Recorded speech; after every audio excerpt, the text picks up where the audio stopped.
Assalamualaikum warahmatullahi wabarakatuh. Saya Sherly Agustina akan mempresentasikan mata kuliah akuntansi keuangan lanjutan mengenai investasi pada instrumen ekuitas. Karakteristik investasi pada instrumen ekuitas. Menurut PSAK 50 tentang instrumen keuangan, bahwa instrumen ekuitas adalah setiap kontrak yang memberikan hak residual atas aset suatu entitas setelah dikurangi dengan seluruh liabilitasnya. Pada PSAK 50 dinyatakan bahwa investasi pada instrumen ekuitas yang diterbitkan entitas lain memenuhi definisi instrumen keuangan, yaitu aset keuangan. Pihak yang memperoleh kepemilikan saham disebut investor, sedangkan pihak yang menerbitkan saham disebut investee. Saham adalah surat berharga yang menunjukkan adanya kepemilikan seseorang atau badan hukum terhadap perusahaan penerbit saham. Berikut ini adalah tingkat pengaruh terhadap investasi dengan investee. Pengaruh signifikan yaitu kekuasaan berpartisipasi dalam keputusan kebijakan keuangan dan operasional investee, tetapi tidak mengendalikan atau mengendalikan bersama atas kebijakan tersebut.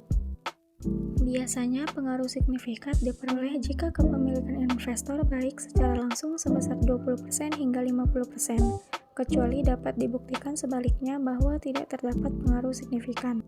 Demikian juga sebaliknya, jika kepemilikan investor baik secara langsung atau tidak langsung kurang dari 20%, maka biasanya tidak terdapat pengaruh signifikan, kecuali dapat dibuktikan sebaliknya bahwa terdapat pengaruh signifikan.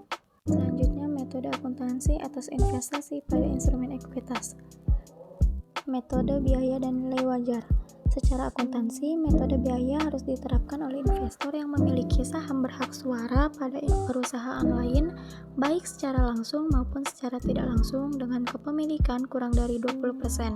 Sedangkan menurut PSAK nomor 16 tahun 2011, nilai wajar adalah jumlah yang dipakai untuk mempertukarkan suatu aset antara pihak-pihak yang berkeinginan dan memiliki pengetahuan memadai dalam suatu transaksi dengan wajar.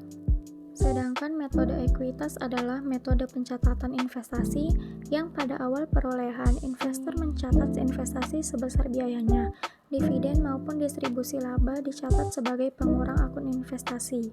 Metode biaya dan nilai wajar. Pada metode biaya, investasi pada awalnya diakui sebesar biaya perolehan. Setelah pengakuan awal, investasi tetap diukur pada biaya perolehan. Ketika investee mengumumkan dividen, investor mengakuinya sebagai pendapatan secara proporsional atas kepemilikan saham. Nilai investasi dengan metode biaya hanya berubah jika ditambah, dijual, atau mengalami penurunan nilai. Sedangkan pada metode nilai wajar, perlakuan akuntansinya hampir sama dengan metode biaya, kecuali setelah pengakuan awal, investasi diukur pada nilai wajar.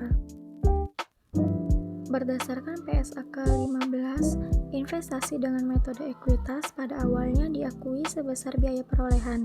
Setelah pengakuan awal, investasi diukur secara proporsional terhadap nilai ekuitas entitas asosiasi. Jika nilai ekuitas entitas asosiasi meningkat, maka investor mengakui peningkatan tersebut terhadap nilai tercatat investasinya secara proporsional atas kepemilikannya. Demikian juga sebaliknya. Berikut ini adalah perbandingan jurnal pada metode biaya, nilai wajar, dan ekuitas.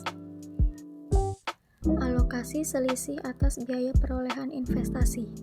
Alokasi terhadap aset teridentifikasi akan bernilai positif jika nilai wajarnya lebih tinggi dibandingkan nilai tercatat, dan sebaliknya. Alokasi terhadap liabilitas teridentifikasi akan bernilai negatif jika nilai wajarnya lebih tinggi dibandingkan nilai tercatat, dan sebaliknya.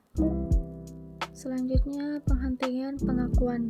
Investor menghentikan penggunaan metode ekuitas sejak tanggal investasinya menjadi investasi pada entitas asosiasi.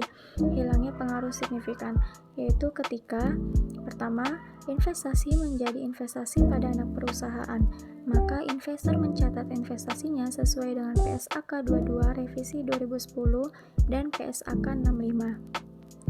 Yang kedua, menjual sebagian investasinya dan sisa kepentingan dalam entitas asosiasi merupakan aset keuangan, maka investor mengukur sisa kepentingan tersebut pada nilai wajar sesuai dengan PSAK 55 revisi 2014. Kemudian isu lain seputar metode ekuitas. Nilai tercatat investasi negatif pada metode ekuitas.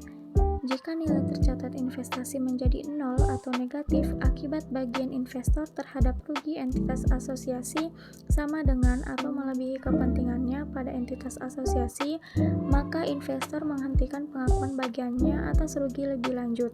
Setelah kepentingan entitas dikurangkan menjadi nol, tambahan kerugian dicadangkan. Kemudian transaksi hulu dan hilir. Jika investor bertindak sebagai pihak penjual dan entitas asosiasi sebagai pembeli, maka transaksi tersebut transaksi hulu, dan jika sebaliknya disebut antara transaksi hilir. Keuntungan dan kerugian yang dihasilkan dari transaksi hilir dan hulu antara investor lain dalam entitas asosiasi, bagian investor atas keuntungan atau kerugian entitas asosiasi yang dihasilkan dari transaksi disebut dieliminasi.